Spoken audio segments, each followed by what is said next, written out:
The loan is connected to transactions being investigated by the Planning and Payments Tribunal in its inquiry into Mr Ahern's personal finances and the purchasing of a house in Phibsborough. Something that was said at the Oireachtas Committee in May of last year, and it was by Michael Summers, then head of National Treasury Management Agency. And this is the National Treasury Management Agency is the outfit that borrows huge amounts of money for the government every year and has a huge stash of money at any one time, and it deposits that money in various financial institutions to keep it ticking over until the state actually needs the money. And they were depositing up to 300 million at AIB and Bank of Ireland, and Michael Summers thought that in early 2007 thought that Anglo-Irish Bank was a dicey operation then, and he didn't want to deposit any money in Anglo-Irish. Now, if Michael Summers knew at the beginning of 2007 that Anglo-Irish was a basket case, is it likely that nobody else in government, he never told anyone in the Department of Finance, he didn't tell the Minister of Finance, didn't tell anyone in the Central Bank, didn't tell anyone, the regulator, didn't tell anyone, didn't tell the Minister of Finance, Brian Gower, at the time, that he thought Anglo-Irish was a basket case? I don't think it's believable. But let us remember, these crimes of profiteering and speculation that have brought our country to its knees was carried out by an entire class of speculators and bankers and big business, and were legislated for and encouraged every step of the way by the government in Dáil, led by Bertie Ahern and Mary Harney, over the 10 years between 1997 and 2007. And therefore, when any reckoning comes, the political leaders of Fianna Fáil and the PDs have to be put in the dock alongside Fitzpatrick and alongside the other financial criminals.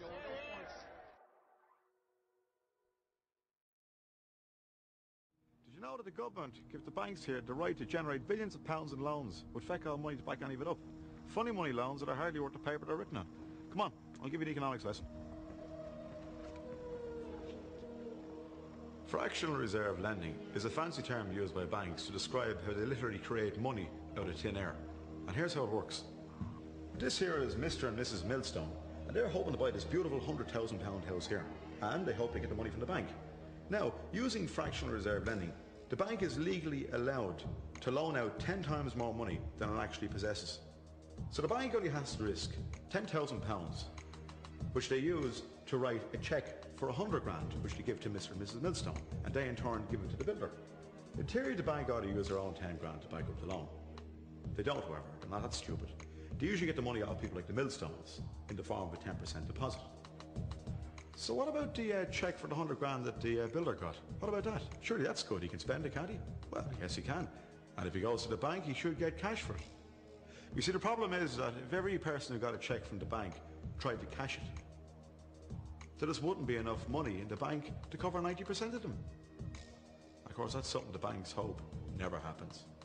Nice one, banker. So what is a central bank? A central bank is an institution that produces the currency of an entire nation. Based on historical precedent, two specific powers are inherent in central banking practice: the control of interest rates and the control of the money supply, or inflation. The central bank does not simply supply a government's economy with money, it loans it to them at interest. Then, through the use of increasing and decreasing the supply of money, the central bank regulates the value of the currency being issued. It is critical to understand that the entire structure of this system can only produce one thing in the long run: debt. It doesn't take a lot of ingenuity to figure this scam out. For every single dollar produced by the central bank is loaned at interest. That means every single dollar produced is actually the dollar plus a certain percent of debt based on that dollar. And since the central bank has the monopoly over the production of the currency for the entire country, and they loan each dollar out with immediate debt attached to it, where does the money to pay for the debt come from? It can only come from the central bank again, which means the central bank has to perpetually increase its money supply to temporarily cover the outstanding debt created, which in turn, since that new money is loaned out at interest as well, creates even more debt. The end result of this system without fail is slavery, for it is impossible for the government and thus the public to ever come out of the self-generating debt. Okay, Roger, your special subject tonight is the economies of the European community. Your time starts now. Best of luck. Thank you. How much does Greece owe, Roger? $367 billion. Correct. And who do they owe it to? Mostly to the other European economies. Correct. How much does Ireland owe? $865 billion. Correct. And who do they owe it to? Other European economies, mostly. Correct. How much do Spain and Italy owe? $1 trillion each. Correct. Who to? Mainly France, Britain and Germany. Correct. And how are Germany, France and Britain going, Roger? Well, they're struggling a bit, aren't they? Correct. Why? Because they've lent all these vast amounts of money to other European economies that can't possibly pay them back. Correct. So what are they going to do? They're going to have to bail them out. Correct. Where are they getting the money to do that, Roger? That's a good question. I don't know the answer to that one.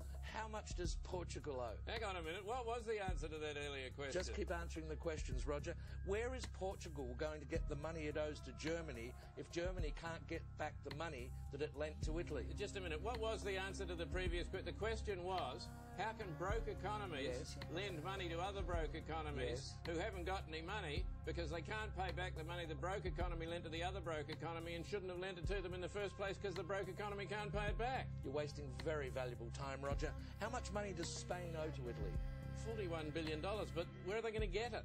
Correct. What does Italy owe to Spain? $27 billion, but they haven't got it. They're broke. Correct. How can they pay each other if neither of them has any money? They're going to get a bailout, aren't they? Correct. And where's the money coming from for the bailout? That's what I'm asking you. Correct. Why are people selling the European currency and buying the US dollar? Because the US economy is so much stronger than the European economy. Correct. Why is that, Roger? Because it's owned by China. Correct. And very well done. And after that round, you've lost $1 million. I've lost $1 million. I thought you said well done. Yes, well done. You've only lost $1 million. That's an extraordinary performance, Roger. I've only lost $1 million. Very well done. And that's quite good, is it? Oh, it's excellent. Sell everything immediately. The fundamental crisis of the system is, of course, based on contradictions within the system itself. The tendency to overproduction, not in the sense of creating too many goods that humanity doesn't need, because human beings, as those who are thirsty and hungry and have no shelter, need far more goods, but in the sense of that people can afford to buy. And of course the other is the crisis of profitability and the tendency for profit, the rate of profit to fall, which means then a destruction of capital and unemployment, etc. So these are fundamental issues that are inherent in the present situation, but then that is enormously exacerbated by the financial crash, and now the crash as a result gone into the so-called real economy. The markets are about 10,000 hedge funds based on the east coast of the United States, based in London, each controlling funds of about 20 billion plus each. And with these funds they roam the globe looking for opportunities for massively quick bucks in response to providing those funds for loans. They then, as an incredible article in the Wall Street Journal revealed, 18 of these hedge funds sat down at a private dinner in New York in February, and they discussed how they would continue to speculate against the euro and against Greece. It brings to mind Al Capone's famous old saying, the only difference between a gangster and a respectable bankster ain't much. Gangsters rob banks, and banksters rob everyone else. And deregulation has given unelected corporations and financial giants control over critical resources in our society, with a capitalist marketplace, which is the fairground, if you like, or the fair field, where they can buy and sell and gamble and speculate as it suits, making that the dominant factor in how our economy is